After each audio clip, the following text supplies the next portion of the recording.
Welcome to the Anime Syndicate Report. This message is going out to all agents, and I welcome you to our brief. My name is Frank. I'm joined here with Josh. What's up? It's been a very eventful week, or not week. When would you say the news dropped about this? About what we're going to talk about tonight? Yes. I don't know, maybe like 3 weeks ago, 4 weeks ago, I feel like. There's a lot of things going on in anime right now, but we're chosen to focus on one particular thing. And before we get started, I would just like to say, I am so grateful for Trigger for rebuying the property rights to this show and re-releasing, or I should say releasing these movies to America, or to the world, honestly. Yeah, true. Of course, we're talking about the first Gurren Lagann movie, A Childhood's End, which we just got done watching. In English. In English. For the first time ever, by the way. And I'm happy to report that, for the most part, they kept the original cast, which is truly amazing to think about it, because this shit came out 2009. Well, the movies came out in 2009. I think the anime actually came out in like 2007 or 6, I want to say. I think we were still in high school when it came out. No, we were out of high school, I remember. Let me look that up while but continue on. God, we really need to get a Jamie in here. We really do. All right, anyways, so continue.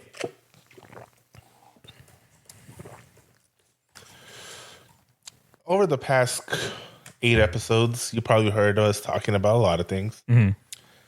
Specifically, I'm pretty sure there wasn't a single episode where I didn't mention or somehow involved or shoehorned in Naruto or Gurren Lagann, no, not Gurren Lagann, Gundam, Yeah, or all the other animes I love. But there was a specific reason why I never talked about Gurren Lagann, except for a few moments and mentions here and there. Because I was saving it for a proper time for us to make an episode of. Right? yeah, go ahead. And that time, I don't know, just never came up until these movies were re-released. Hold on. Sorry about that. And just felt like the right time for us to finally discuss about, well, especially for me and Josh, this anime is held very close to our hearts. Oh yeah, absolutely. I mean, this anime, for me at least, is much like I say on a lot of all of our other shit, how wrestling and Sunday morning cartoons essentially raised me as a child into the man I am today. What about Star Wars? Also Star Wars too, yeah. Gurren Lagann has given me the blueprint for how to navigate life and the mentality that's needed to go forward. I relate to Gurren Lagann in a lot of ways, more ways than one. So for me, yes, it's like right here. I'm pounding on my chest if you can't hear it. I'm pointing to the chest, to the heart. It's fucking in there, man. Yeah. Like I said, we've been saving to talk about this because the right moment probably never would have came if it wasn't for this. Yeah, that's a very good point. As we found out a couple months ago, forgive me for not remembering their names. They only fucking made the anime that I fucking love. Left Gainax. I'm assuming it might be over what happened with Stocking and Penny. Yeah. The other anime they were doing where Right. it got canceled. Yeah. Because they left shortly after that shit was canceled. Right. But anyway, they left and created their own studio called Studio Trigger. Yeah. And literally everything they put out has been fucking fire. The first shit they ever did, Kill la Kill. Straight fucking fire. great. Straight fire. They They had 2 episodes in that Star Wars anime. Oh yeah, straight fire. Fucking great. The only thing I haven't seen from them yet is Pomade, that firefighting movie they made. Oh. Where the main character straight up looks like fucking communist. And the chick looks like a mix of Vero and that Netrunner from Cyberpunk. Oh, okay. I think I've seen pictures of that. Hey, cat. Oh, maybe. I think she's asleep, so she's probably like having a dream. Anyways. So that's the only thing you haven't seen from their new shit is that movie. Mm-hmm. So anything they make, I always making that. Yeah, make an effort to see, right? Yeah, Kill la Kill, Darling in the Franxx, everything. Oh, I fucking loved. And as you know, one of them made Neon Genesis Evangelion. True. And the other made Fully Cooley. Right. The epic and grandstandiness of fucking Neon Genesis and the fucking comedic timing, storytelling, and fucking heart of Fully Cooley. Yeah. And then you fucking merge those two perfectly and spread it out between 26 episodes, and you got fucking Gurren Lagann. That's exactly what the fuck you get right there. To this day, this anime came out 2007. 2007. The movies came out in 2009. Yeah. Since those inceptions, nothing has been bigger or grander than the last 2 mechs of this fucking anime. That is true. 3, I should say, including the Anti-Spirals one. Yeah, true. And quite honestly, I don't think anything will ever surpass. Because this show, because it works in the show. Right. It's not a fucking leap. Yeah. It builds up to it, and it's believable in this story's world. Well, that, and it's the next logical step. And that's one of the things that I love about Gurren Lagann is the scale of epicness, because in their current worldview that they're in, right? It starts out where they're underground, never having seen anything above the surface other than the roof of this fucking cave that they're living in. That's all they know. Then to see something break through and so in the anime, it takes what? I think 2 episodes ish. One for them to get to the surface. Well, because like that nighttime episode, you see it within the first 15 minutes of the movie, but I think it's maybe in the actual anime, that's the second episode. Yeah. The first episode ends when they make it to the surface, right? And then where she shoves Simon into her cleavage. Yeah, right. And then the second episode is them fighting the thing, and then I think in the third episode is actually when they have that little nighttime scene where they're all sitting there, and she says that line about all the lights in the skies are stars, right? No, that was the second episode. Okay, well, the third episode is when they do fusion, combination. So, well, either way, because in the second episode, that's also when he gets Gurren. Right. So, but either way, what my point being that the scale increases exponentially every single time the scale goes up. So we went from episode 1 to being in a cave, and then you go that whole 26-minute episode, and then most of the next 26-minute episode, and then at the end you get to see the scale of all the stars in the sky, and then you kind of, even though we know what that is, right? But you kind of like go along the ride with Simone and Kamina as they're learning or seeing the scale of the world essentially go up. And then it just progresses from there. And then every enemy they face slowly gets bigger and grander, and till eventually they are literally in the last episodes fighting God. They're basically fighting the actual universe, and their mechs are so large that they are using entire galaxies as like ninja stars. But the progression from episode 1 to episode 26, it all fucking makes sense. It's not, you're not thinking, oh, this is just an aggrandized way to end the show. No, this is the only way you could have ended the show. But at the same time, like, what's also great is like, the first episode they start on the ground, and Kamina's whole thing is, he saw the surface. He knows there's more to this world than just this fucking shallow life they're living. So his goal has always been get us to the surface because life is better up there. He gets to the surface. They make it up there. They start fighting gunmen. And what does he fucking tell Simone? Let's go to the moon. Yeah. I mean, he dies before they're able to do that. Right, yeah. But they go to the moon. And then through some bullshittery again, what does Simone say? We're going across the fucking galaxy. Yeah. They go across the galaxy to save the people. Let's become the galaxy. And even leading up to that final episode, he even says it himself. I mean, Communist first says it. Your drill's the drill that will pierce the heavens. Right, yeah.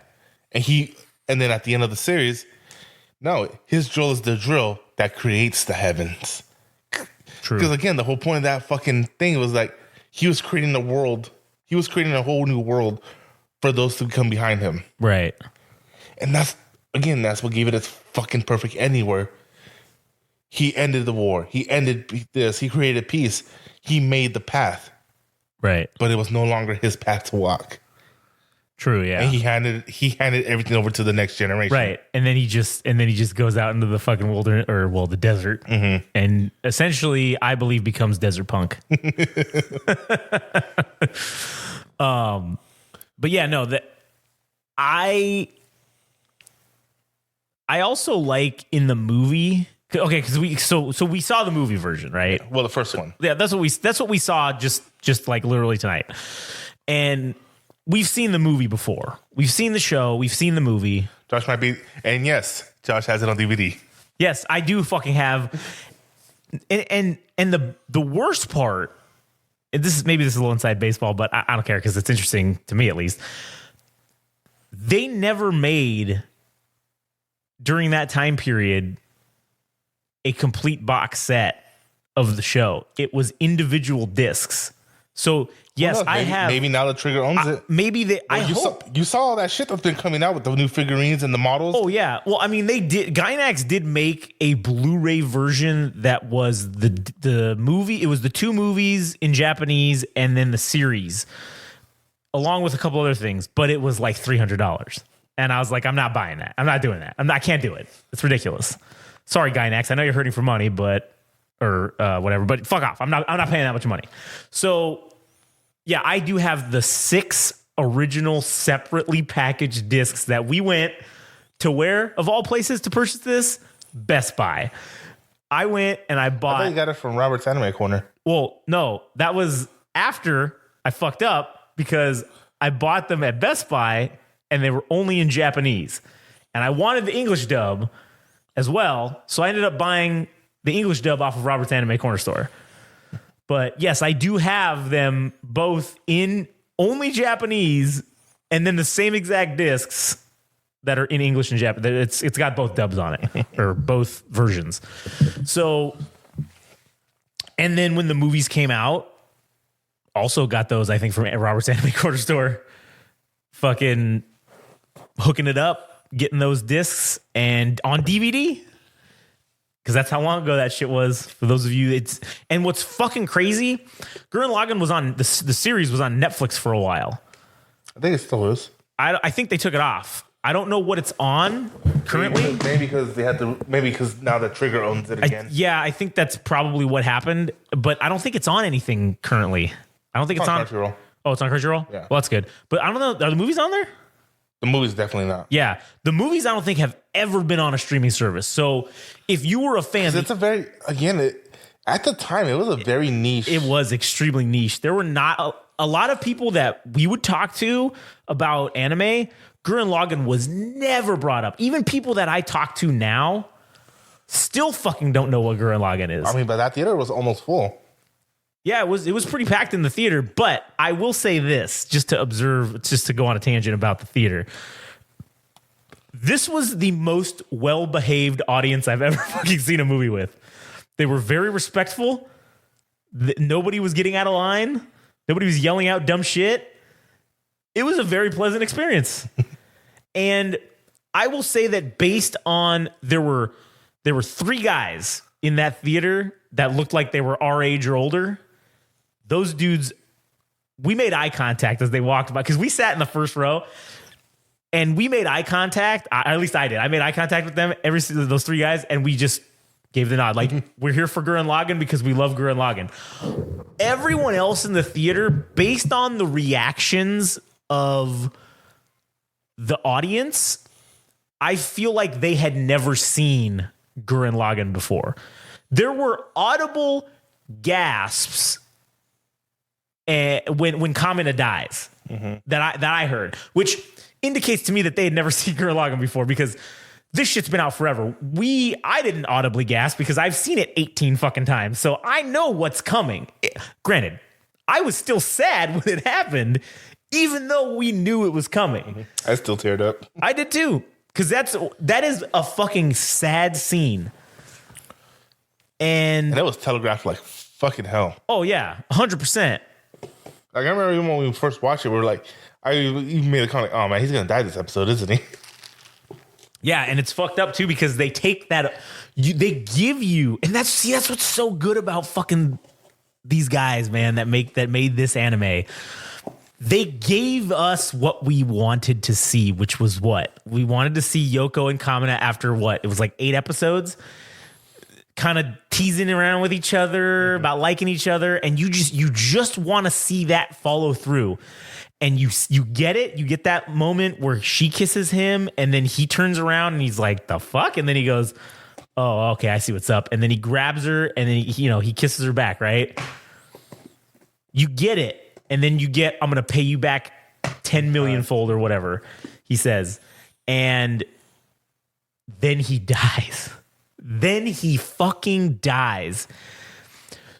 And what's crazy about this is, even further on in the series, Yoko, the character, kisses another person and he dies. The kiss of death. Yoko Littner. But as we've been saying, this anime is very near and dear to us.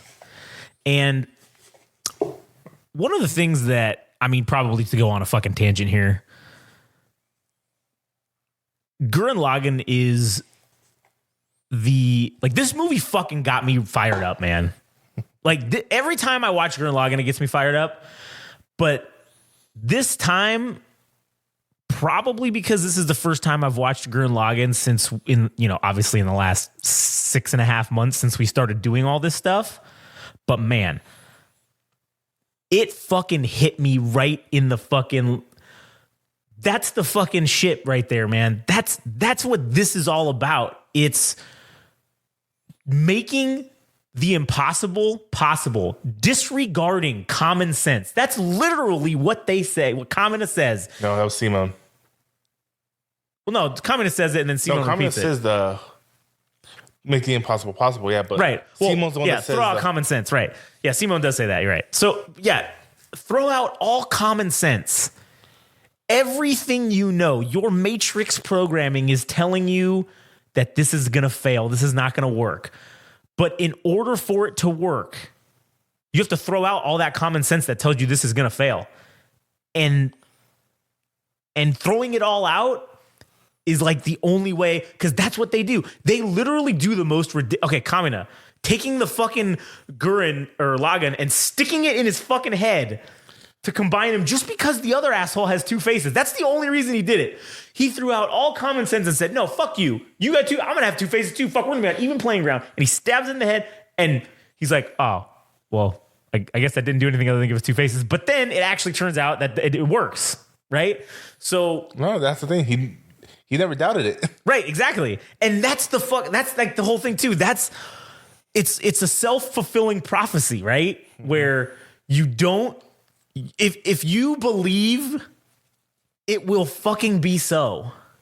And that's the whole anime of Gurren Lagann. If you just believe in yourself enough, you'll make the literal impossible possible. And that's like, that gets me fucking fired up, because it reaffirms my belief that all this stuff that we're doing, including the anime podcast, is all worth something. It's all moving forward towards something. And that something is, I don't necessarily know what it is. What I hope it is that, hey, we'll be able to do this and make an average living doing podcasting and making stuff, right? That's like my goal. That's, I think, what the something is. And as we inch closer to it by throwing out the impossible, I mean, the odds are against us. But as long as we just disregard the odds, throw out common sense, we'll make it. You want to know why we'll make it? Because none of the negatives that people apply to everything they do, that shit doesn't apply to us. This is literally team game rage, right? That's what it is. Not to fucking knock Team Daiguren, but that's taken. But the team game rage. That's what it's about, man. This fucking movie fired me up, and just it reaffirms that I'm not fucking crazy. Because the only way you're crazy is if you fucking think you're crazy. So, I don't know. But back to the movie. I want to say, like, it's funny you say that, too, because, like, on a very long car ride with my sister today, we were talking about the whole Taylor Swift and Kanye West beef. Oh, yeah, okay. And where people say, oh, that she showed him because she's so much bigger than him. And I'm like, is she? Like, maybe musically wise, but Kanye has such a devoted fan base that he went anti-Semitic and they still follow him. Yeah. And on top of that, like, his Yeezys alone, like, make him, give him a net worth of $800 million. Taylor Swift's worth like $1.1 billion. Sure, yeah.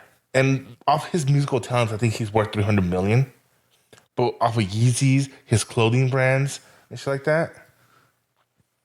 Yeah. I think he's bigger in the sense that he's able to give up music right now and still fucking succeed. I mean, shit.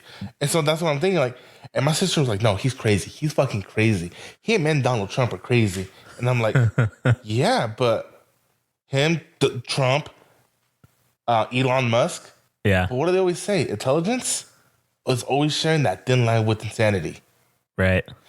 So the closer you get, and I could be wrong, but I think he said it or somebody said that he has like an IQ of 130 or 160 or something.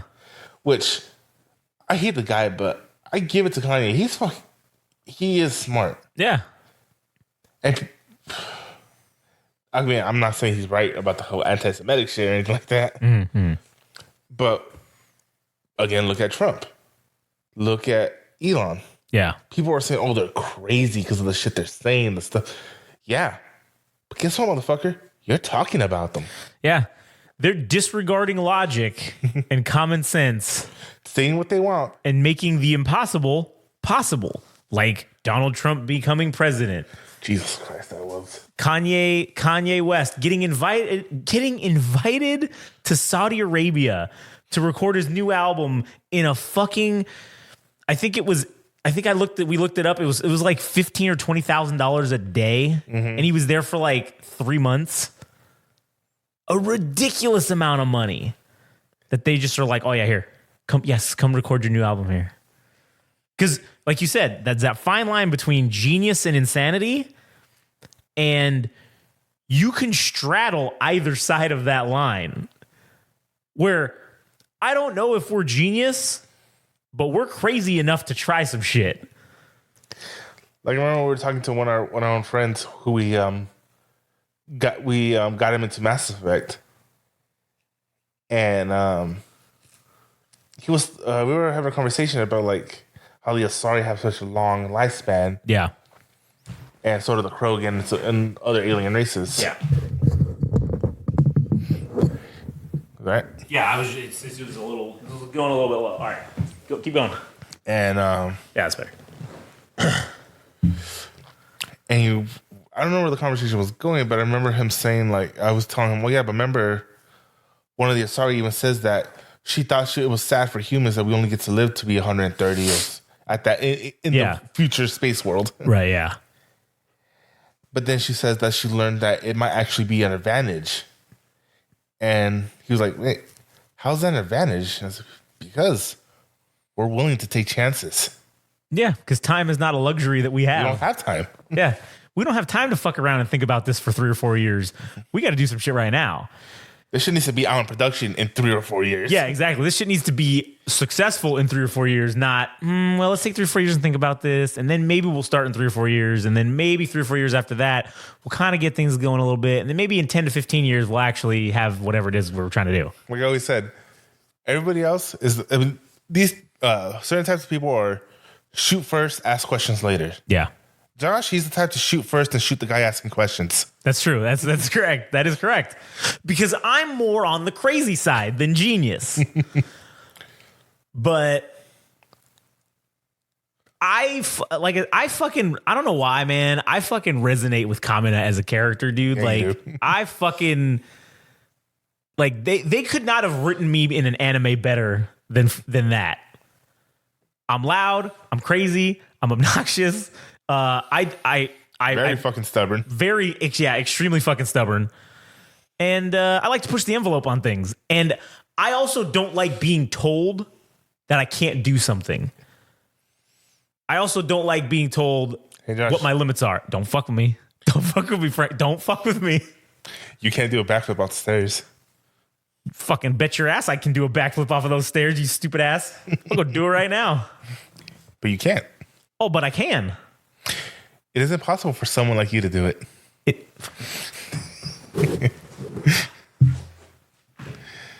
Stop, you're going to break your neck. I'm doing it.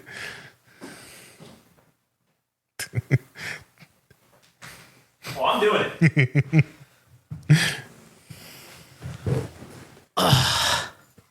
But anyways. Yeah, I don't think that, and I think maybe that's why Gurren Lagann speaks to me, is because of that. And what's great is there are so many archetype of character in this show that I think anybody can really relate to it. And granted, sure, yeah, I could pick out things from each character that I can relate to individually, but I'm just saying that Kamina resonates, at least with me personally, more so than any of the other ones. But I mean, there's plenty of people that are like Simone and kind of maybe don't have the self image to put themselves out there to do something, right? So they resonate with Simone more. There's people that are probably more like Rossiu, where they're, you know, kind of like conniving little backstabbers.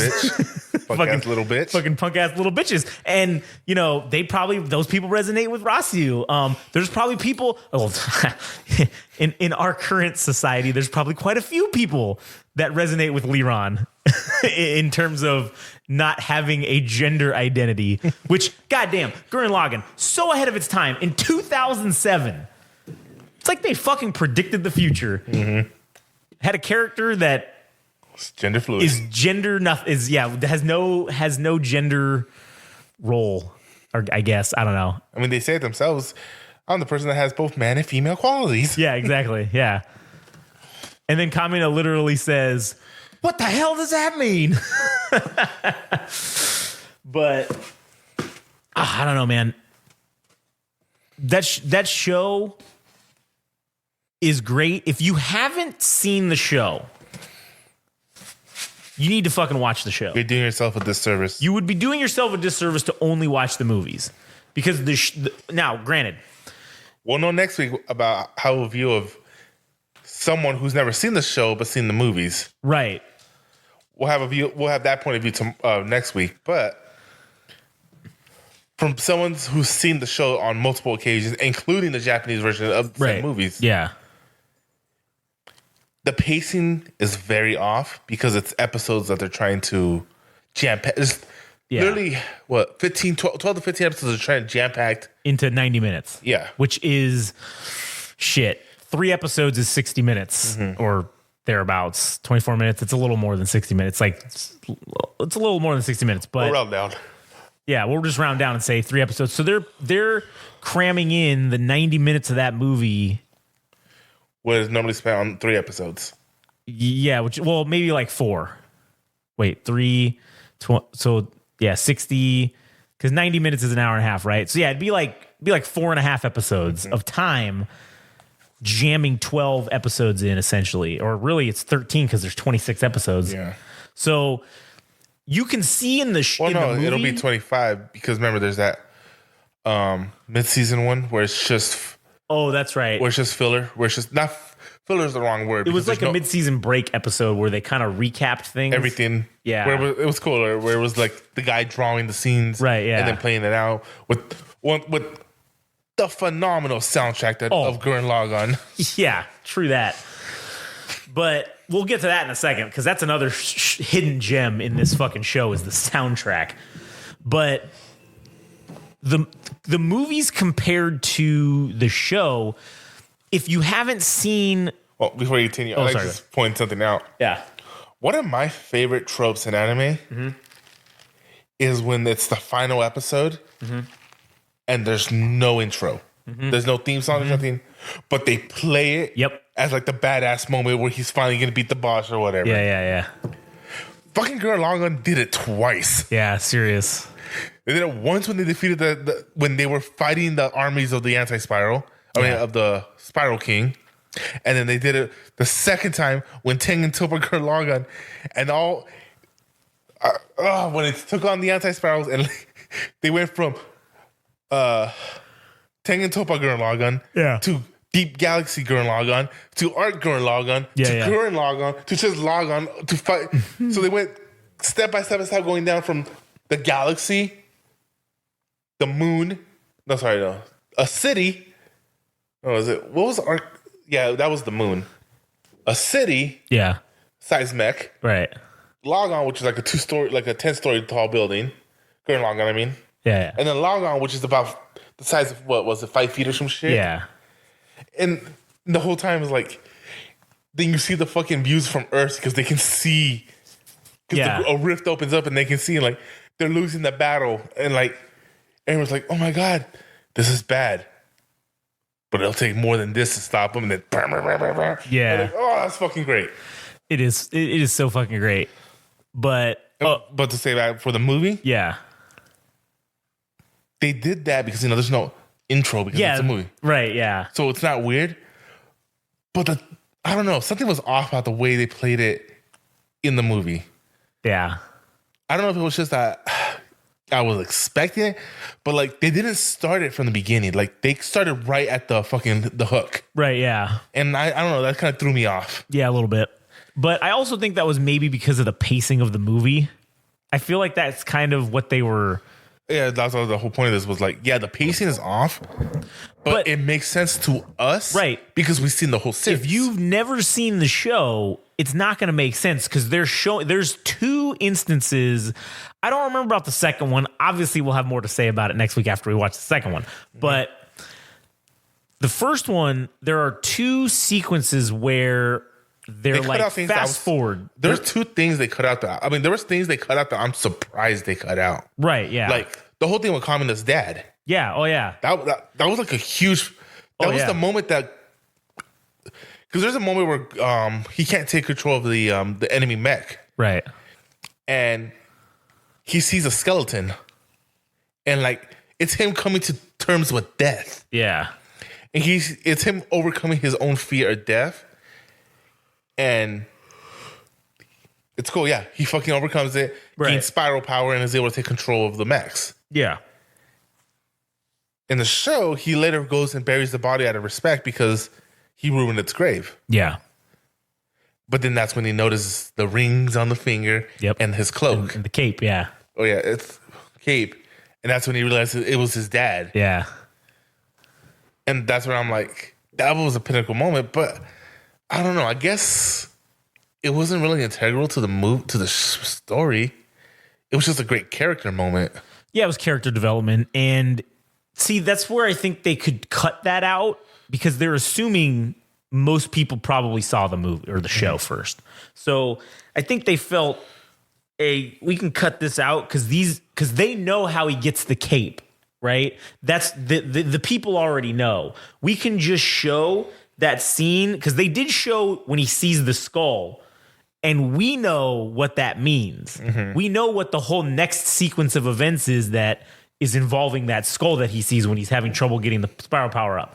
But they don't show it all in the movie because, for obviously brevity purposes, that's a good 10 minutes they were able to cut. Oh yeah, easily, because that arc alone would they would have had to have spent probably 7 to 10 minutes on it just to explain it, but they don't need to because we already fucking know what it's about. And if you haven't seen the show and you see that, you're gonna want to know, well, why did they focus on this fucking skull for like 30 seconds or whatever? Why was this a focus? That's kind of weird. And then all of a sudden, Kamina literally shows up in the next sequence with the cape, and they're like, oh, like how the fuck did he get this cape? And then if you go back and you see and you watch the show, which has a longer format, you will get to see how that comes about. And what a great character development that is. And so, yeah, there were 2 sequences in the movie where they did this fast forward, where they did. It was like a little. It was like a music, an AMV. It was like a montage, kind of. It's like an AMV montage, right? And again, I think once again, I have to say it.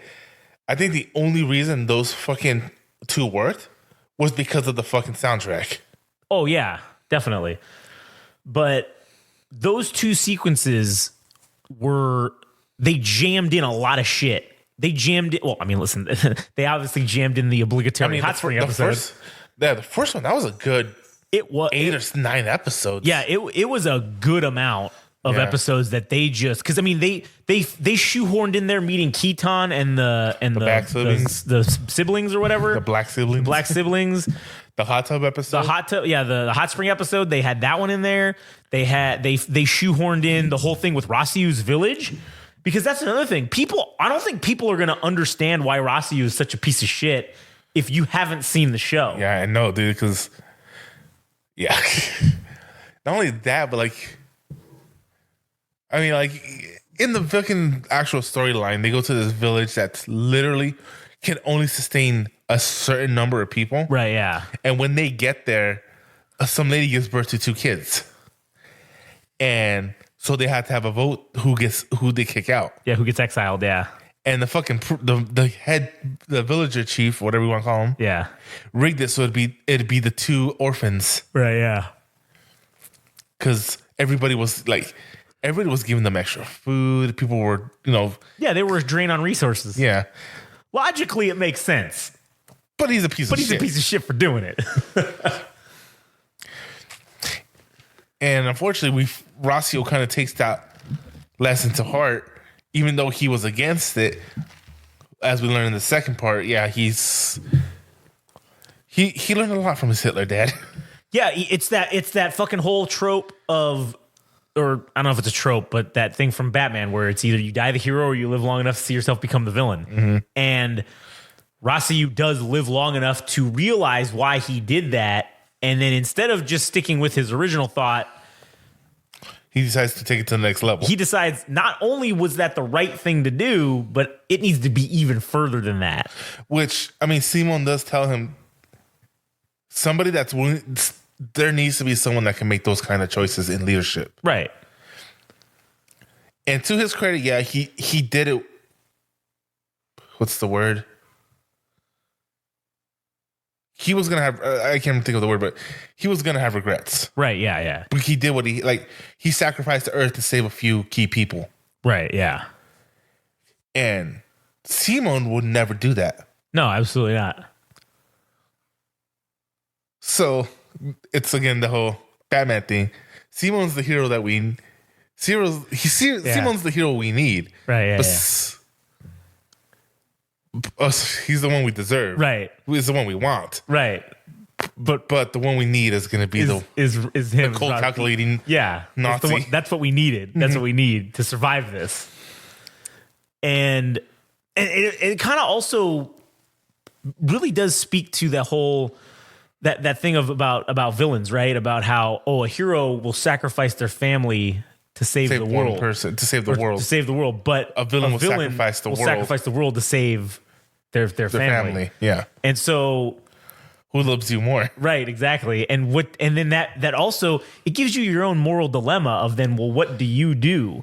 Because honestly, even the main bad guys being the Spiral King, and then later on the true bad guys, the anti-Spiral. Yeah. At the end of the day, they weren't wrong in their way of thinking. Right. Correct. They were both trying to preserve life on a more grander scale than what our heroes were doing. Right. By oppressing it. Yeah. Because they thought that was the only way that that humanity could be allowed to survive. Not just humanity, just life. Right. The spiral life forms. If they were in the just show, held in case you haven't seen it, the driving power in this universe is called spiral power, which is literally the power of evolution. Right. Yeah. Not like Shin Godzilla. So that's like why they were able to take control of the enemy mechs, because the enemy mechs were controlled through like not a generator, but like they got their power from the anti-spiral. Yeah. So Carmen and Simone, their own spiritual power, their own spiral power, overpowered whatever the mech can do. Yeah. So they were able to cut off the connection to the Spiral King. Yeah. Yeah. But then also tells you that how fucking strong the Spiral King must be. Right. That all these mechs are running off of him. Well, okay. One of the things that that opening sequence of the movie, right? Oh, it basically shows the Spiral King's journey and how he became the Spiral King. And like I remember talking about this shit in the forums too when the movie came out. Yeah. People were saying, "Oh man, this fool took out his comrades, all their lesser mechs, whatever." Like, no, motherfucker. Those were all Lagann mechs. Yeah. Just like him. Right. They were all, for lack of a better term, those were all Gurren Lagann level mechs. Right, yeah. And he took the entire armada by himself. Yeah. Like, you remember you see that whole of the Daiguren? It's a lineup of all the Daiguren fucking the same exact mechs and shit. And you're just like, oh man, that's a lot of fucking power right there. And he takes them all out. Again, because which one was fucking cool. The narration in the original show was done by adult Simone. Yeah. And then for the first episode, and then it was just some older voice for the longest time. Right. There's still theories about if it was the anti-spiral or if it was old Simone. Old Simone, yeah. I love that it's not answered. Yeah, I do too. But in this, the narration is being done by Lord Genome. Yeah. And he's talking about, it's fucking great. It's like he sees his home city burning to the ground. Yeah. Saying they thought they brought despair, but all they did was like light a fire of resolve, and you just see humanity instantly rebuild, starts launching space, and start taking out the anti-spirals. Right. Yeah. And he's like talking.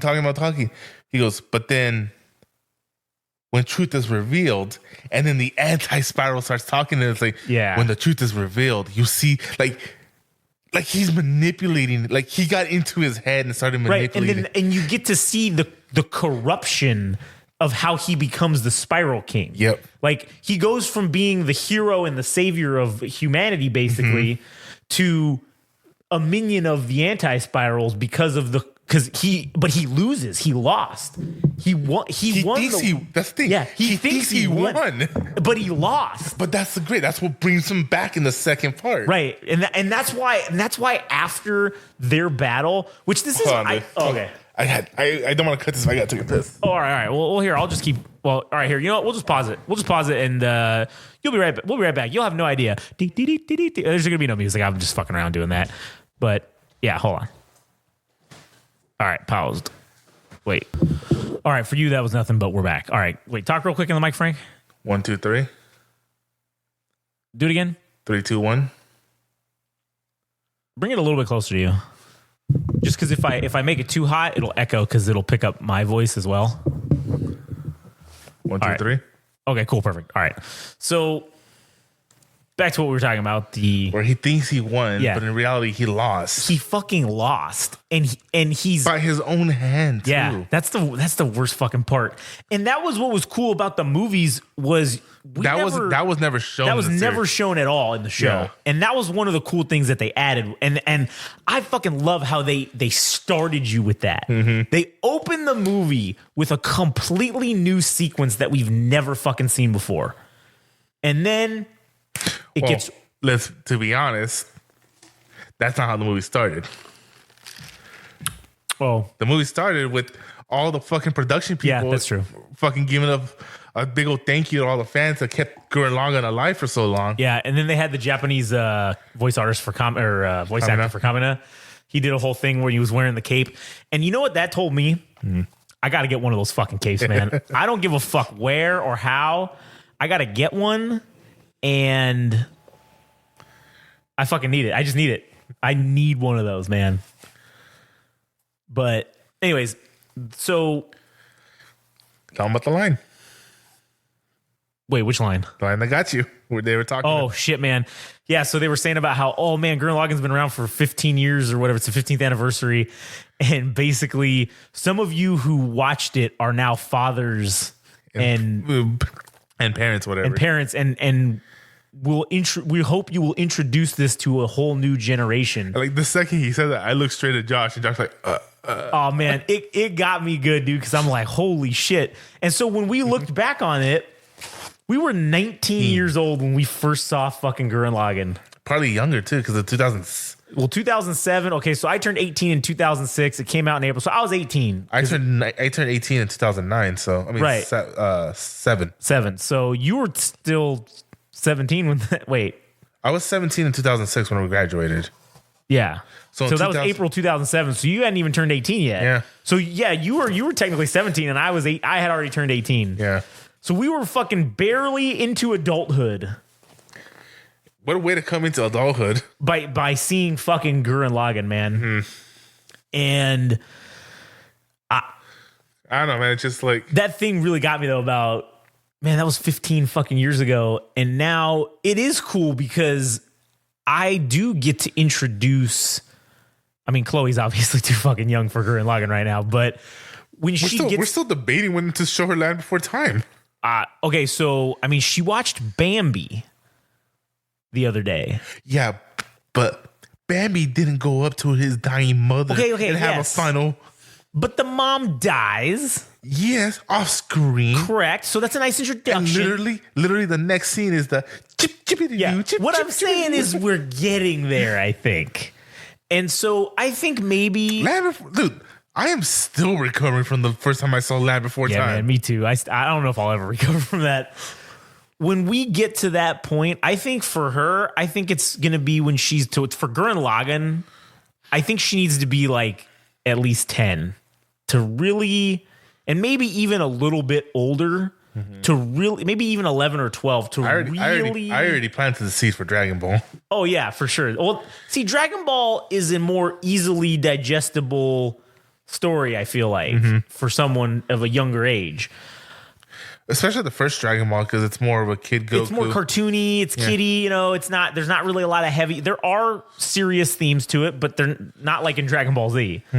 So, I think for her, I will get to introduce this to her in probably 5 or 6 years. Gurren Lagann, I think, and that is something that I look forward to. One of the things, just now that we're talking about the kid watching this. In the movie, I really don't remember in the movie from when I saw it, the first original Japanese version to this version with the English dub. I don't remember there being as much fucking Yoko ass crack. Oh no, there was a lot of Yoko ass crack. I don't fucking remember it. This movie, man. Well, remember the next movie, both of them are going to be fully naked. Yeah, I do remember that, but I just did not remember the level of ass crack or not even ass crack. It's like 3/4 ass in this movie. Oh no, and a lot of suggestive angles. Oh, very suggestive fucking like that angles. one where it's the camera angle is from behind her back where she's talking to Kamina. Oh yeah, but all you see is her side, top, and bottom boob. Yeah, sticking out of her bikini. Exactly. So. That may need that, like I said, that's like a teenage years, I think, type of anime. Again, I didn't see it till I was barely an adult. So for her, I would like her to appreciate it. And who knows if she'll even fucking like it or enjoy it. But that's too bad. You're watching all 26 episodes plus both movies. I don't give a fuck. And you're watching them in English and Japanese. So you're going to do at least 2 run-throughs. So you're going to need to do it. But I think that's maybe a more of a teenage years type show. Of course, that's unfortunate because that's going to be right when she's in her peak I hate you type phase, you know, because that's what happens. But I don't know. Maybe she'll enjoy Gurren Lagann. I hope she does because, again, like Gurren Lagann is a very base foundation for a lot of my mentality and how I've maybe I suppressed it for a while, but now for sure, like seeing this again, I'm like, oh yeah, man, this is the way to fucking go. Even though you slept through most of the movie. I did not sleep through most of the movie. Just some of it. Just fucking like 3 or 4 minutes. It wasn't a lot.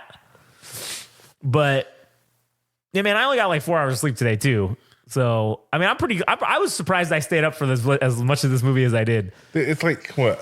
It's 11:30. It's 11:40 right now. Currently, yes. I woke up today at 4:30 in the morning. I've been up since 4:30 in the morning. Yeah, well, okay. I was up 18 hours yesterday into today, and then I slept for about 3.5 hours, and then I've basically been up since noon. We had this plan for over a month. I know. That's on nobody but you. I know. I couldn't help it. I had to go pick up the kid from school today because it's Wednesday, which sucks. And then, Katie wasn't feeling good. So, yeah, I got fucked. That's what happened. And next week is probably going to be the same thing. But I told her, I'm like, hey, when you come home next week on Wednesday, I'm taking a fucking nap because I'm sure that podcast of the second movie. Isn't Chloe back in school? Yeah. So why didn't you sleep when she was there? I did. That's when I slept the 3 hours because I didn't get home until like 8 o'clock because of fucking traffic. And then I had to get up at 12:15 to go pick her up. Excuses. Yo, whatever. All right, listen. To the fellow anime loving parents out there, you understand my plight. You understand. You get it. Tell Frank to give his balls a tug.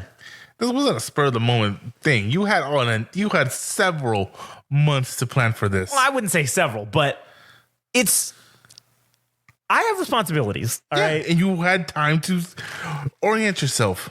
So you give your balls a tug. Who else? I did, and I went and watched the movie anyways. So who else could I get? I don't have anybody to fucking take these things for me. So I had to make it work. I threw out logic and I did the impossible. Tengen Toppa Gurren Lagann. That's what I did. But anyways, you could have asked me. You were gone all day. We didn't know I was going to be gone 5 months ago. It doesn't change the difference. I would have had to have done something. You don't know that. I could have not gone because I would have had prior engagements. Nah, I wouldn't want to be the guy that did that. I don't want to be that guy. All right. So excuses. And also, you weren't planning on being off today, anyways. Oh, that's true. So you would have been at work when she had to get picked up from school. You still could have asked me, and I could have. Instead of that, I would have taken today off too. I would have added the 2. All right. You know what? I wasn't thinking about it. So, anyways, back to the movie. Excuses or whatever. I do think that the next movie, because we're gonna also have a surprise guest. I mean, I don't really know if it's much of a fucking surprise, but Don Juan Rubidan from the Team Killing Glitchtards podcast episode will be watching the movie. He's never seen Gurren Lagann at all. He's never seen the series. So we will get a fresh take on what he thinks, only having seen the movies. So that'll be interesting to find out when we do that next week. But I do think that episode will probably go even longer than whatever we're going to do right now, just because we'll have his take on the first movie, because unfortunately he couldn't come with us tonight. So we're going to make him watch the movie in Japanese and then take him with us next week. And we're also going to get fucking ramen too, to maintain the... Yeah, that pizza was good today though. Oh shit. That's another thing. If you are in Southern California, whatever, people fucking know where we are. If you go to Riverside, and because that's where we went to go see the movie. So if you go to Riverside and you go by the mall and you go down the street to Van Buren, there's this pizza shop that's right off the freeway. I think it's just straight called. I think it's called New York Pizza is what it's called. Yeah. And we went there to get some food afterwards because we were going to go get ramen from the 24-hour ramen place, but it was fucking like 20 minutes away. And we were like, you know what? We'll wait to go with Ruben. It'll be fun. So we went to this pizza place, and man, it was delicious. It hit the spot. I didn't even know that I wanted pizza. Like, we just happened to be driving by it. And you were like, hey, what about this? And I said, yeah, fuck it, let's do it. Because you had gone there before. I had been there before, like 10 years ago. I hadn't been there in like a long time. And I said, fuck, let's go. So we pull in, get in there, go order. Got some mozzarella sticks. Man, those mozzarella sticks were fucking fire. The pizza started off a little sketch, but you know what? Once I got into it, it was fucking delicious. Outstanding. So shout out to those guys at whatever the fuck it was called, Pizza New York. Oh Pizza. man, they were treating that DoorDash driver like shit. Oh, they were. They basically told him to go fuck himself, man. He walks up, and this DoorDash driver, after we ordered, they were so nice to us, man. And then as soon as this guy walks up and he shows him the phone, I literally saw the dude roll at the cash register, roll his fucking eyes and say go, not ready, and slam the screen shut. Not ready, and slammed it, and then just walked away. And then the guy just stood there going, He didn't get the pizza until we were almost done eating. That means they made our pizza. Oh yeah. I had like and these are like New York slices. So they're fucking huge. It's like if you ever see the Ninja Turtles, you know what we're talking about. Yeah, exactly. And then we had mozzarella sticks. Oh yeah. And we took our time eating our it. Sweet ass time too. And right when we're finished up the last couple bites, order for Darren, whatever. He's like, oh, finally. Yeah. He had been there for me. He kept going up to like check. And they were like, not ready. And and just slamming the window. Oh, that was great. Man, I like that. I like the cut of their jib. But anyway, back to the movie. So yeah, I mean, the thing that I liked it, but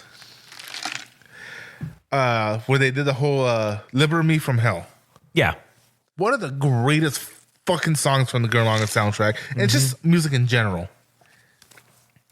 They played that throughout the whole Lord Genome sequence, which is an epic song for an epic sequence. Yeah, but that song is meant to symbolize the fight between Team Daiguren and the Anti-Spirals, right? Because the whole beautiful opera singer is supposed to be the Anti-Spiral, the representation of the Anti-Spiral, and the dirty rapping sequence is supposed to be Team Daiguren. Yeah, it's the dirty humans. Yeah, the dirty, unclean humans.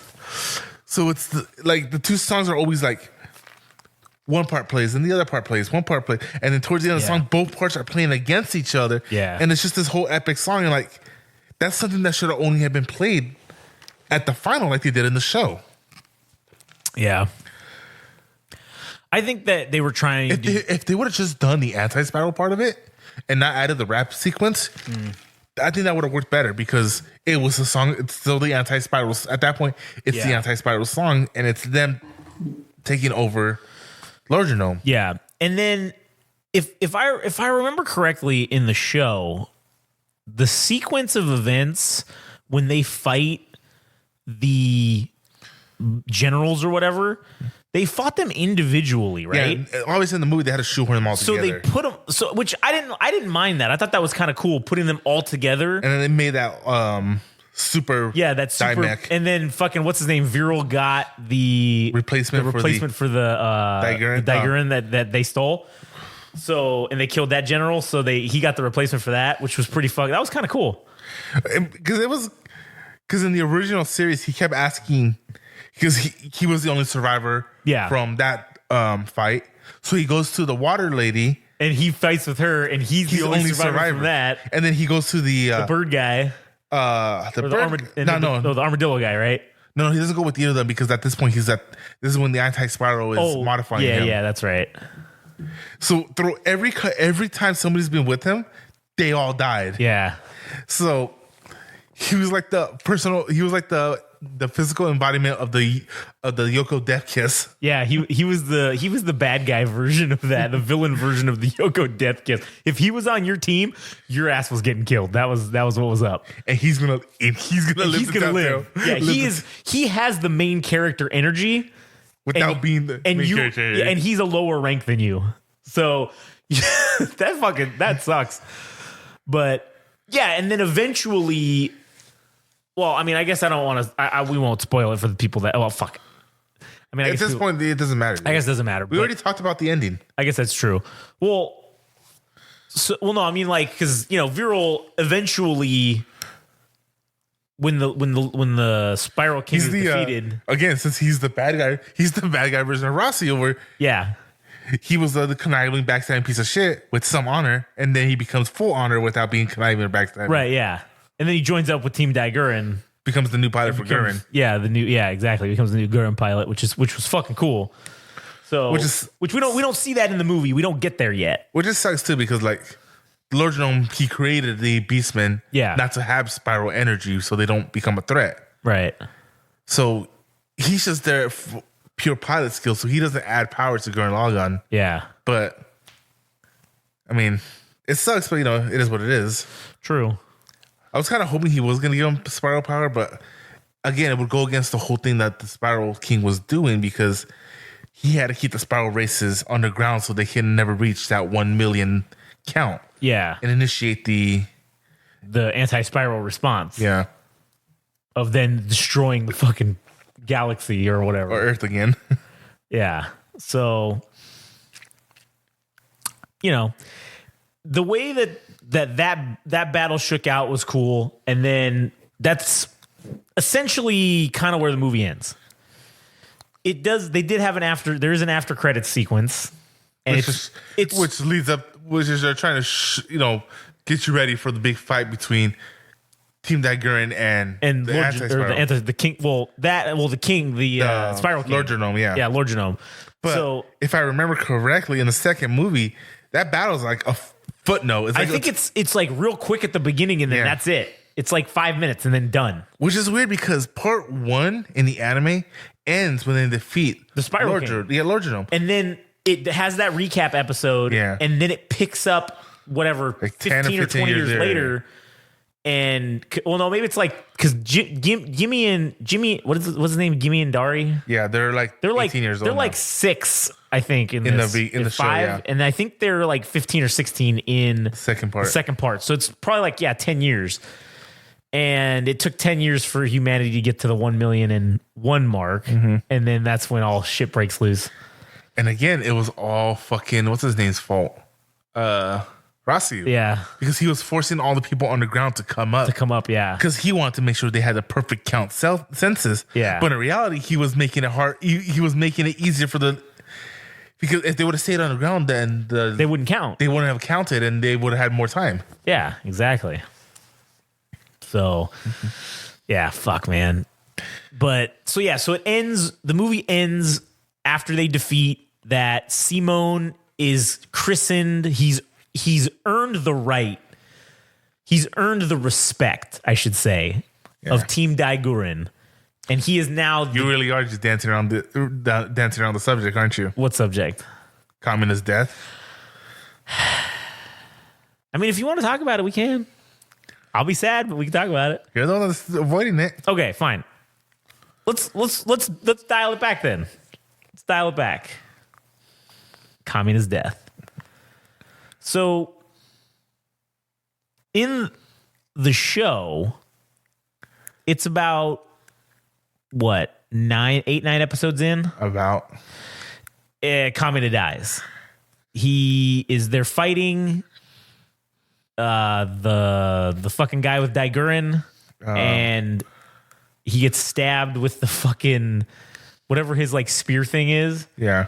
Literally, he stabs it through fucking Gurren and through Kamina's fucking like body. Yeah. Like it goes straight through him, and he still somehow is alive long enough to defeat them. And then what do you think about the whole plight that Simon was having? Oh, when he was losing his fucking mind afterwards? No, before when he saw them kiss. Yeah. Because he was starting to have a feeling. He was starting to feel some things in his nether regions for fucking Yoko. For lack of a better term, what was between Kamina and Yoko was love. Yeah. Well, Simon thought he had with Yoko was lust. Yeah, correct. Yeah, that's what it was. Mm-hmm. And so he was fiddle fucking about, and that was just the greatest shit. Kamina goes fucking when he runs up there. And he fucking opens the hatch or the whatever that thing is, that the dome or whatever. And then he tells him to grit his fucking teeth, and then he punches him straight in the fucking mouth. Like he was standing vertical, but after that punch, he was upside down. Yeah, and then he goes, and then as soon as he does that, the spiral power starts. He gets his shit together, and the spiral power starts working. But then he starts fucking up again, and then Kamina's already been basically dead. And he still has enough will to launch the fist of Gurren at fucking Simone, and he punches Lagann right in the fucking face again. Like, didn't I just teach you this lesson? Yeah. And gets him to fucking go back to having his power level and, you know, being able to defeat the enemy. But when Kamina dies at the end of the battle, Gurren's mouth is open because that's how they get in and out, right? It's through the mouth. So the mouth is open and it's raining, which, oh God, it also fucking just adds. And they It's kind of so cliche, but it works. it does. It's fucking works so good. And in the show, when people die, things go this weird black and white sketchy, like a sketch. Like low grade, yeah. And when Kamina is seen, it's in color at first, but then it does go to that fucking black and white sketch, signifying to you that he is dead and he's not coming back. Not of course, not before departing his final words. Oh yeah, what were his final words again? Later, buddy. Oh yeah, man. Fuck, that's even worse. And then Simone goes, huh? Like he didn't even hear it. Yeah. He goes, huh? Kamina? And then he just loses his shit. And everybody's standing around. It's fucking pissing rain. Simone is fucking throwing a fit and losing his shit. Yoko is like aghast. It is just a somber, depressed feeling. And that fucking moment ends with Gurren Lagann crying. Yeah. You just see it was so perfect. And then in the show, that's where the episode ends. They leave you with that to ponder upon till the next episode, where the tone in the show after that is dark. Is very dark and somber, but because everybody's somber, but Simone is dark. Oh yeah, dark. He's like straight emo. And which works for him because he had Sasuke as his voice actor. Yeah, that's true. So doing that though, they still have to continue the fight. They just lost the guy who was basically the literal spark of Team Gurren. Like he was the heart of the team, and now he's dead. Team Gurren. Yeah, because Team Gurren at that point, and he's now dead. So they're trying to struggle with how they go on from here, but at the same time, they still have to fight. Because guess what? The Beastmen didn't stop coming after them. Shit, they just stole this land aircraft carrier battleship hybrid, and now they're getting gone after for real because they really are a threat now. And so they have to deal with all that while also fighting off the enemy. And you can see where Simone's character development, you kind of can't really see it as much in the movie because it's too quick. But in the show, well, they kind of make up with it with I'll make that point later. Yeah. Well, in the show, it's a much more methodical development. There's a good 2 episodes where Simone is just literally useless, pointless. Yeah, he is straight useless as far. Like they were going to throw away Lagann, dude. Yeah, exactly. And then he finds. But that's one thing. That's one thing I had to say that the movie kind of did was better than the show. Yeah, because at the same time you have what's it called, hindsight in that sense, because the show was already over. Yeah, when they made these movies. So. Oh right, yeah. But in the movie, they actually fucking brought it out and said, "Hey, Team Gurren is like, hey man, we fucked up. We're sorry for turning our backs on you." Yeah, they did that in the movie, but they didn't do that in the show. True. Because in the show, they literally gave up on him and just said he is not worth the effort. Right. Yeah. And then the next scene, oh yeah, he's our glorious leader. Right. Yeah. It's like, at least in the movie they apologize. Even Keith was like, yeah, we're sorry. Yeah, we fucked up. And but in the movie, he wasn't depressed for like 3 episodes. So that's true. So then he finds Nia basically by accident. And this is also where the movie makes up for not giving Simon that time. Because literally the second he opened, because ever since Kamina died, it was raining. Yep. And it was just had been gloomy and dark weather. The second he opens it, because that was the first light you see. Yep. Was her. And it's the first splash of colors. Because the thing starts like pulsating with the core drill. Yeah. And that's when you first notice, oh shit, this shit's dark. Like that's just emotional, but like. Yeah, because you don't really notice it. And then when you see that green come on, you're like, oh shit, it is dark as fuck on this. Yeah. It's been dark as fuck for like the last 4 episodes. And then same thing in the movie for the last however many minutes. It's been dark. And then he opens it and there's light coming from the thing. And then you see her with her bright pink and blue and, all the everything colors about her is colorful. Yeah. And then as she's talking with him and like, as this innocent spirit is talking to him, light starts to break through the fucking clouds. Yeah. And hits her. And she's just covered and glowing in light. Right, yeah. And every time she's talking to Simon, there's more and more light coming. Like the light's getting bigger. And like slowly you see light taking over the shadow that's over Simon. And like, again, it didn't cure him, but it showed us. It pulled him out of the darkness. Yeah. And which fucks you even harder when later on in the series and in the second movie, when we're gonna find out who she really is, right? Which that swerve fucks you even harder because now Simone. There's still a swerve that happens in the fact that you find out that this is Lord Genome's fucking daughter. Oh yeah, that's you find that out in the movie, in this part of the movie and in the show that she's the princess of or the princess daughter of the Spiral King, and you're just like, oh shit. And then everybody wants to hate her, but then they're like, fuck, she's just so nice and polite and we can't. Well, yeah, like there's a scene where Keaton is trying to fucking interrogate her. Yeah. But she's just like the siblings even said it, he's supposed to be interrogating her, but she's interrogating him. Because she doesn't know the mannerisms that humans have. Right, yeah.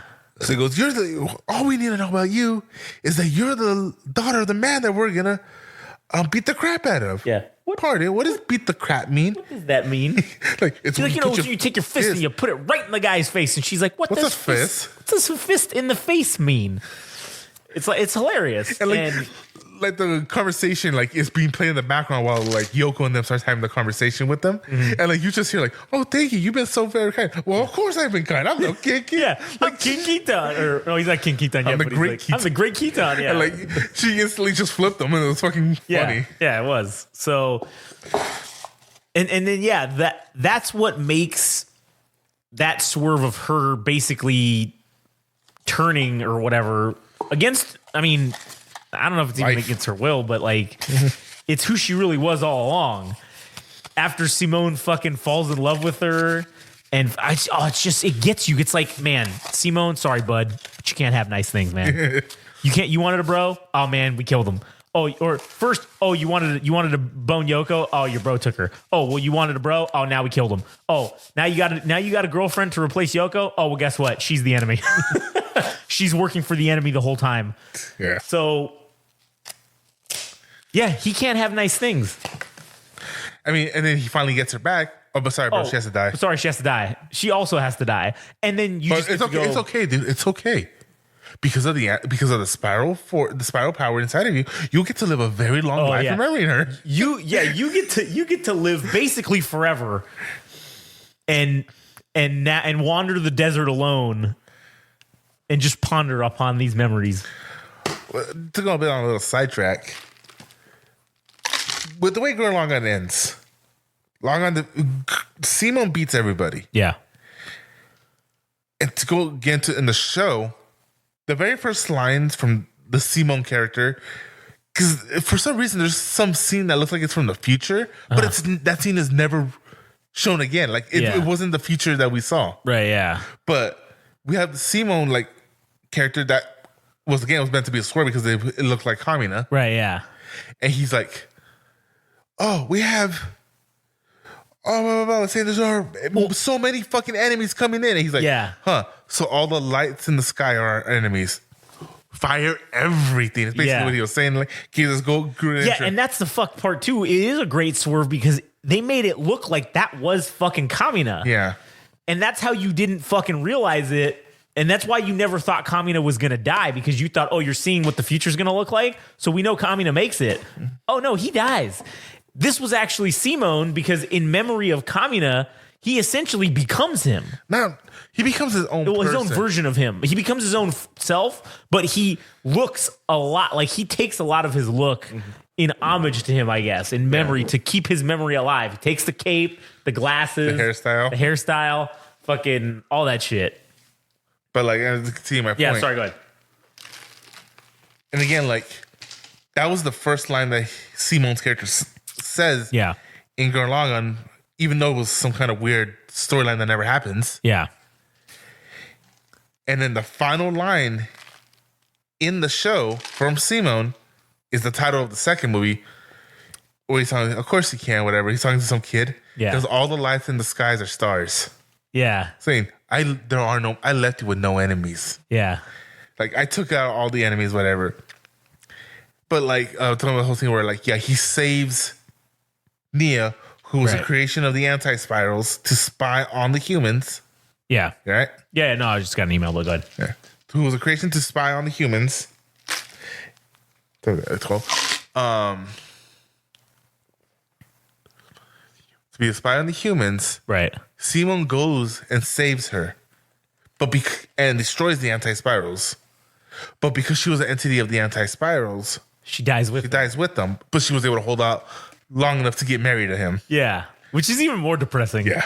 Which, I mean, we will go deeper further into that in the next part, because that's going to happen in the movie. But I just want to bring that up because there was because again, so he does that. They knew going into it that she was going to die. Yeah. Like, he wasn't surprised that she died right then and there. Disappeared. Because he knew what was going to happen. And then, God damn, it's just another great line from Simone when fucking that kid is like, Dari's like, but why can't Simone just bring her back? And everybody that we lost with the power of the spiral. Yeah. He goes, because then they'll just get in the way of the next generation. Yeah. It's like, again, because this whole thing was he left everything for the next generation. And that's why he can't bring back the dead. I mean, he probably could. He could, yeah. But he shouldn't, because... Well, and that's where his character development over 26 episodes... Oh, sorry, go ahead. But again, I was just saying that was a great line, but this whole aspect of him doing that...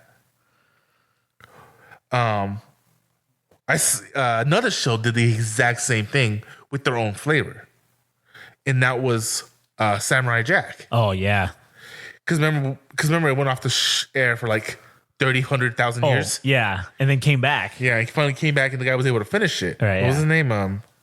Something to Gennady Tartakovsky. I don't know. Yeah.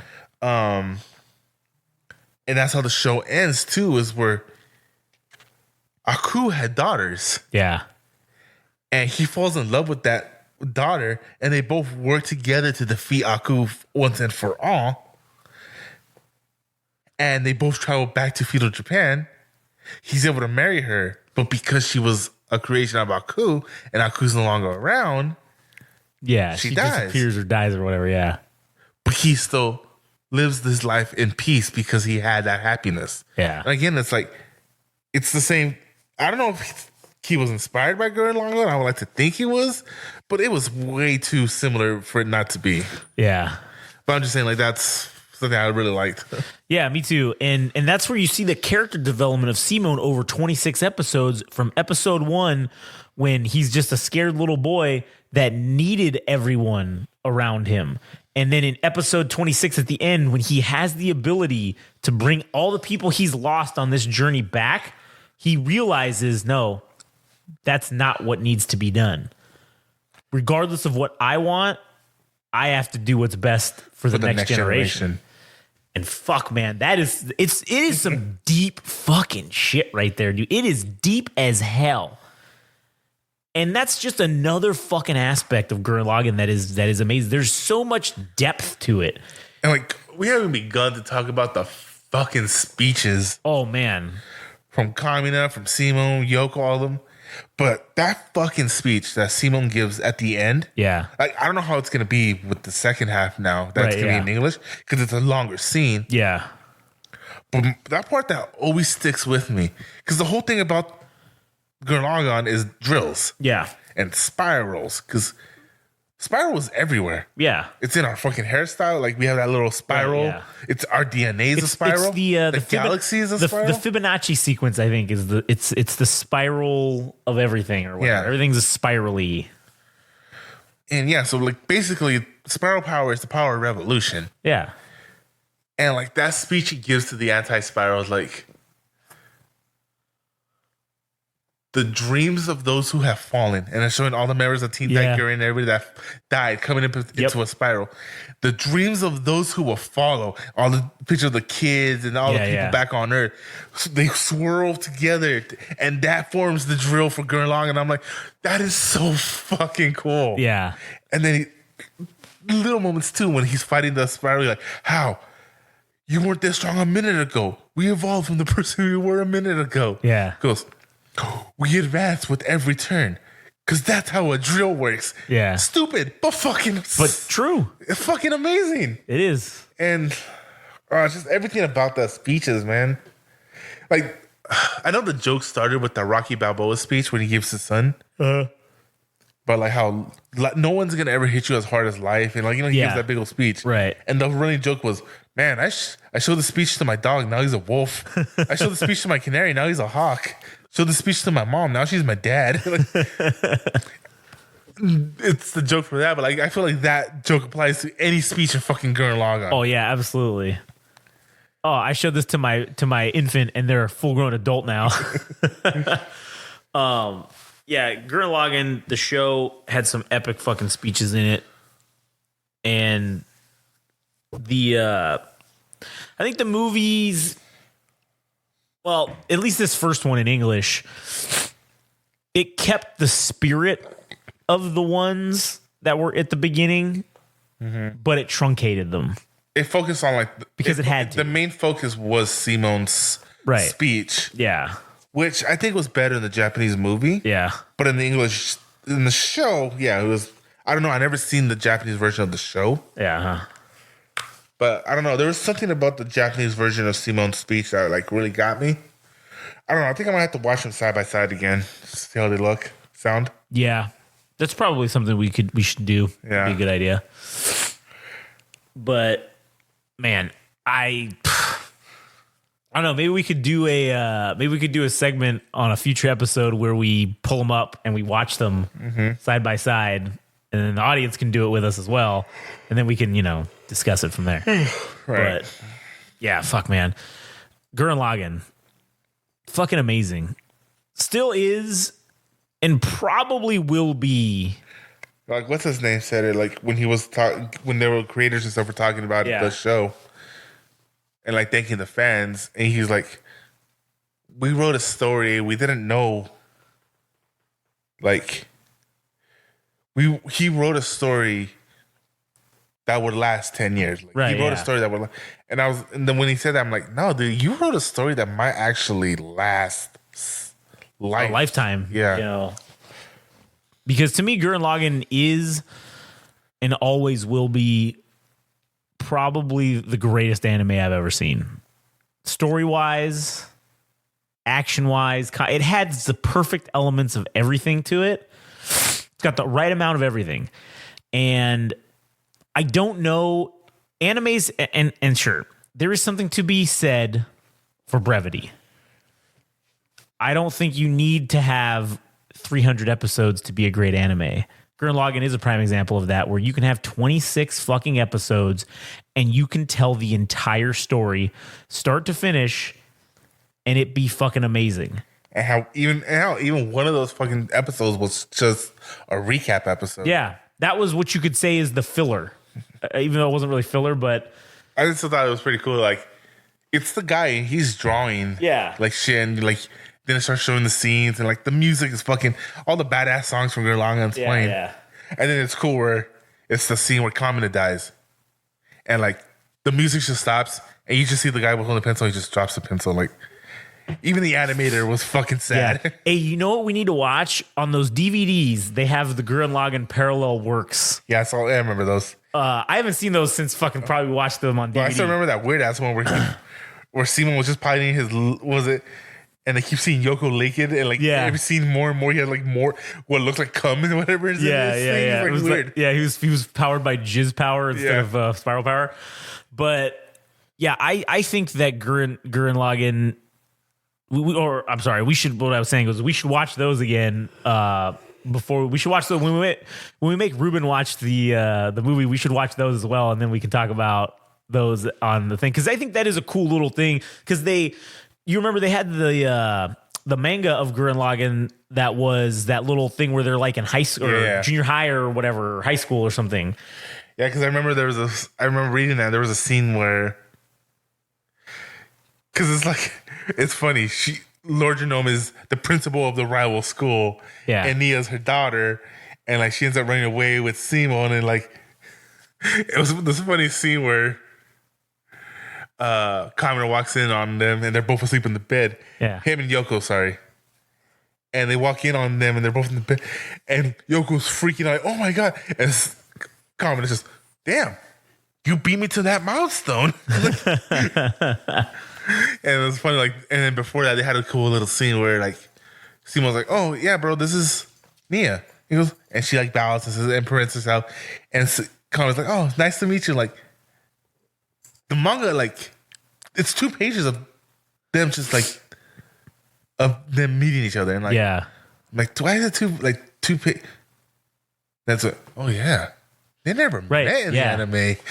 Yeah, so that's why that was cool too. It was a little cool thing we got to see. And all right, so before we end this episode, what do you think about?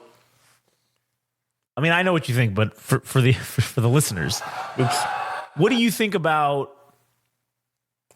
the future of Gurren Lagann? Before we have Ruben here to give his thoughts and everything, and we'll ask this question again after we watch the next movie. But right now, with Trigger having purchased all the rights and all that shit back, where do you think Gurren Lagann goes from here? Does Gurren Lagann just get a remake? Does it get a sequel, a prequel? Does it get anything other than an English dub of the movies? If they can do what they did with the movie and convert all the episodes up to 4K like they did with the movies, I would like that. Do you think you'd be cool with it's not a reboot, but like maybe, I don't know, a remake where, sure, maybe they change up a couple of things that they wanted to change up in the series, or they, kind of do it better or longer or different or whatever. But yeah, we get a new animation, updated 2024 animation. Maybe they re-record the audio or the voice actor soundtrack, release that. I don't know, man. Like, it's hard to fuck with perfection, man. It is. I agree. I do think it'd be cool to see it all in 4K. But like, don't change anything. Like, let it be. If you're gonna do anything with the Gurren Lagann IP, I would like to see them do shit with that parallel works. Yeah, that would be cool. But again, that's still a tricky subject. Like, I don't think that Gurren Lagann the series should be given a sequel or a prequel. Again, you don't fuck it with perfection. It started great. It ended perfect. I don't think it should have anything after that. That would just kind of lessen the impact of the story. I did notice this because this is 15 years later. Yeah. The English cast voice actors didn't sound like they used to. Right, yeah. Some of them were different. Yeah, they did. Like the chick that played Nia. Oh, yeah. Like, I don't know if they did this on purpose, but in the original series, she always had that high tone, like young child voice. But in this time, every time she was making her speeches, she was like speaking like adult Nia. Yeah. Like that we see in the second half. Right, yeah. Where she dropped those mannerisms and she was speaking straight. Like, she sounded like a full-blown adult. And like, it kind of took me out of the moment a little bit. Uh-huh. But again, I don't know if they did that on purpose, considering that what we know now, what we know about her in the future. True. Yeah. Could have been. But yeah, I agree with you on, I think if they're going to do anything with it, explore the parallel works. Hell, maybe even make the fucking, maybe if you wanted to make a show, make the junior high or the high school show. Because that would be the equivalent, it's just a straight up comedy, basically. Well, it's funny you say that because on Demon Slayer, the show the manga ends because all of them die, essentially. Yeah. At the end. Well, because at the end of the show ends with them in modern Japan, so obviously they're all going to die. Right, yeah. But it's them in modern Japan, but they got reincarnated. Oh, okay. As high school kids and stuff. So the story ends with them getting their happy ending because they died fighting evil. Right. And they all got reincarnated to have a happy ending in the modern time. Yeah. So it's funny, like the show ends with them the manga ends with them being in high school. Yeah, that's funny. So yeah, I mean, I think they could get away with doing that and it wouldn't tarnish. Right now is the way they touched it now is perfect. Yeah. They did upgrades to the graphics when they released it for Blu-ray. Right, yeah. But if Triggers wants to make it 4K, and then re-release them on DVDs and stuff, I'm more than happy with that. Yeah. And I'm more than happy with them re-releasing merchandise. Oh yeah, me too, for sure. Because there's been a sore lack of Gurren Lagann merchandise over the years, man. I mean, like that statue I have in my house. If I left it in the box, it goes for like $300, and I bought it for like $20. Yeah, fuck, man. Yeah, those things would be fucking sweet if we could get some mechs, if we could get some gunpla, as it's called, of Gurren Lagann mechs. That'd be pretty sweet. So I don't know. We'll see where they go with it. Yeah, but I just don't want to see a sequel or a fucking prequel. I just leave the story alone. Maybe upgrade to 4K. Yeah, let's do that. But that's about it. Maybe if you want to do explore the parallel works. If you want to explore stories or release a new IP of it. Yeah. Or do the high school do the high school thing. Because I'd be down for that. It'd be like that Full Metal Panic Fumofu, where it was 12 episodes of them just dicking around. It was a straight comedy. It was just them doing. Were they in high school? Yeah, they were in high school, right? At the very least, she was. Yeah, so it would just be them in high school, like doing high school kid shit. It'd just be a straight comedy with the characters that we love and know. So, anyways, all right. Well, you got anything else? No, that's a wrap. All right, cool. Well, shit, man, we just did a solid 90 minutes. Cool. Fucking rocking and rolling. Anyways, for those of you out there listening, thank you. We appreciate it. Also, if you could be so kind as to go to any of our social medias, I mean, you don't got to follow because you won't, but just maybe click a like on some stuff. I'd appreciate that. Also, just keep listening. And we appreciate you if you've stuck around this far and if you've still stuck with us over the last however many months we've been going. And, we just appreciate it. So also, you can go to our website, GameRageMagazine.com, and you can see all the other host of podcasts that we have. Also, today, as this is out, you can go on and Millennial Frog. So you can support our musical artist, Millennial Frog. He released a new album. It's out today now. It's out now on iTunes. It's on Spotify. It's on all the major. You can just type in Millennial Frog. The new album is based in Space Pilled. It's the second album. Maybe I'm biased, but it's quite good. So, anyways, give that a listen if you can. And, just don't be an asshole. So, anyways, all right. Well, thank you guys for listening, and we appreciate everything that you guys do. We'll see you on the next one.